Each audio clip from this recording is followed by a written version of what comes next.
हनुमान जी को भगवान राम भेजते ही लंका इसलिए हैं कि आप भी देखो, सुनो, समझो और करो कि किस प्रकार से बुद्धि का प्रयोग होता है, कैसे बल का प्रयोग होता है, कैसे रावण जैसे महापराक्रमी असुर के यहाँ जा कर के भी अपने संस्कारों को सुरक्षित रखा जाता है, और उस असुर के साम्राज्य में भी कैसे अपने अनुसार जो अपने विचारों से मिलने जुलने वाले लोग हैं, अपने वैचारिक जो सामंजस्य वाले लोग हैं, उनको कैसे वहां परखा जाए, ढूंढा जाए, जाना जाए, और कैसे उस असुरी प्रवृत्ति के लोगों के मन में भय भरा जाए।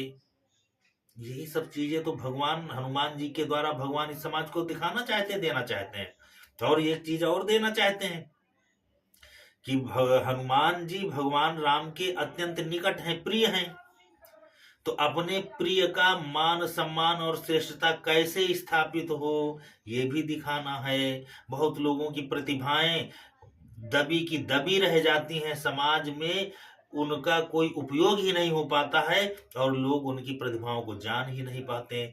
लेकिन भगवान तो अपने जो भक्त हैं, मित्र हैं, स्नेही हैं, स्वजन हैं, उनके चरित्र को ही उभार देते हैं और उनको पूजनीय बना देते हैं।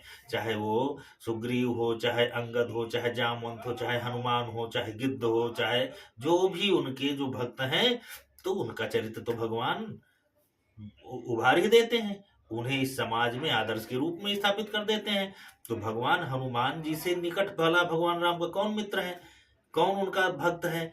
तो हनुमान जी का तो चरित्र भगवान को उभारना ही उभारना है।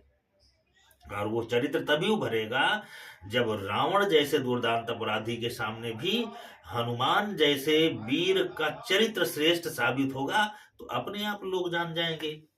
और इस तरीके से श्रेष्ठ साबित करवाया कि रिनिया राजा राम भे धनिक भय हनुमान, राम बांध उतरे उदधि फांदी गए हनुमान। तो हनुमान जी के द्वारा जो चरित्र किए गए वो समाज के अनुकरणीय हैं। हनुमान जी जा रहे हैं, लंका जैसे ही चले तो तुरंत सुरसा आकर के परीक्षा लेने लगती है। परीक्षा लेती है तो भगवान हनुमान जी अपने बुद्धि का प्रयोग करते हैं। वो जान गए कि सुरसा कोई आम महिला नहीं है, तो वहां पर बल का प्रयोग नहीं हनुमान जी करते, वहां पर बुद्धि का प्रयोग करते हैं। जज जज सुरसा बदन बढ़ावा तात दून कपि रूप दिखावा। और परिणाम क्या हुआ कि अगर लड़ जाते तो शायद सुरसा का के आशीर्वाद से वंचित रह जाते, लेकिन उन्होंने बुद्धि का प्रयोग किया तो माता सुरता सुरसा से उनको आशीर्वाद मिल गया। राम काज सब करी हो तुम बल बुद्धि निधान, आशीष दे गई सो हर्ष चले हनुमान। आशीर्वाद मिल गया, लेकिन तुरंत सुरसा के बाद समाज को ये भ्रम न हो जाए कि महिलाएं जो है स्त्रियों के प्रति, चूंकि हमारे समाज में बहुत बड़ा आदर है, सनातन समाज में स्त्रियां पूजनीय हैं, माता है विद्या समस्तास्तव देव हेदा स्त्री समस्ता सकला जगत्सु। लेकिन कुछ स्त्रियां ऐसी भी तो होती हैं जो राक्षसी प्रवृत्ति की होंगी, जो सिंहिका जैसी होंगी, सूपनखा जैसी होंगी, ताड़का जैसी होंगी। तो भगवान सीख क्या देना चाहते हैं कि स्वयं तो ताड़का का को मार दिया, सोचा भी नहीं, गुरु ने इशारा किया और भगवान ने ताड़का को निपटा दिया। निश्चर एक सिंधु मारही करी माया, नभके खग गाही जीव जंतु जे गगन उड़ाई, जल बिलोक तिनकै परिछाई सोई। तो सोईचल हनुमान कह कीना, ताज कपट कब तुरते तीना चीन्हा, ताहि मारी मारु सुत बीरा, बारिधि पार गयो मति धीरा। तो जैसे ही सिंहिका भगवान से कपट करती है हनुमान जी से, तो हनुमान जी यही सीख तो दे रहे हैं कि ये हाथ जोड़ने वाली नहीं है महिला, ये तुम्हारी बुद्धिमत्ता की कदर नहीं करेगी, ये तुम्हारी कोई परीक्षा लेने नहीं आई है, तुम्हारा विनाश करने आई है।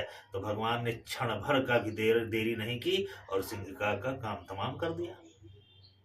और इसके बाद तुरंत लंकिनी मिलती है। एक को हाथ जोड़ करके आ रहे हैं, एक को निपटा दिया और दूसरे को केवल दंड, रुधिर बमत धरनी ठनमनी, मोटिका एक महाकवि हनी, रुधिर बमत धरनी ठनमनी, उसको केवल दंड दे करके अपना काम बना लेते हैं। तो भगवान को अपना काम बनाना है और उनका अपना काम है रामकाज, रामकाज लगी तो अवतारा। तो राम काज उनका अपना काज है, अपने काज के लिए उन्हें जैसी जो स्थितियाँ आती हैं, वैसा वो निर्णय लेते हैं। वो किसी चीज़ से बंधे हुए नहीं, किसी एक विचारधारा के गुलाम नहीं हैं कि स्त्री को नहीं मारना तो फिर नहीं मारना।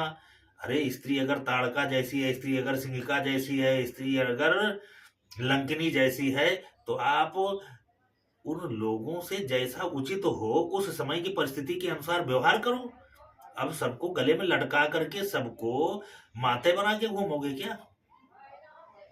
यही तो भगवान सिखाना चाहते हैं, यही तो बताना चाहते हैं। तो यहाँ पर बुद्धि का भी भगवान प्रयोग कर रहे हैं, बल का भी प्रयोग कर रहे हैं। किसके लिए? राम काज के लिए। और राम काज क्या है?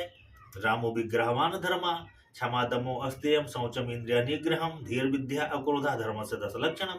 यही तो राम काज है, यही तो राम है। और इन्हीं की सुरक्षा के लिए हनुमान जी तत्पर हैं। इनकी सुरक्षा में कोई बाधक बनता है तो चाहे वो स्त्री हो या पुरुष हो, चाहे कालनेमी जैसा साधु वेशधारी राक्षस हो, वो सब हनुमान जी के हाथों निपटाया जाता है।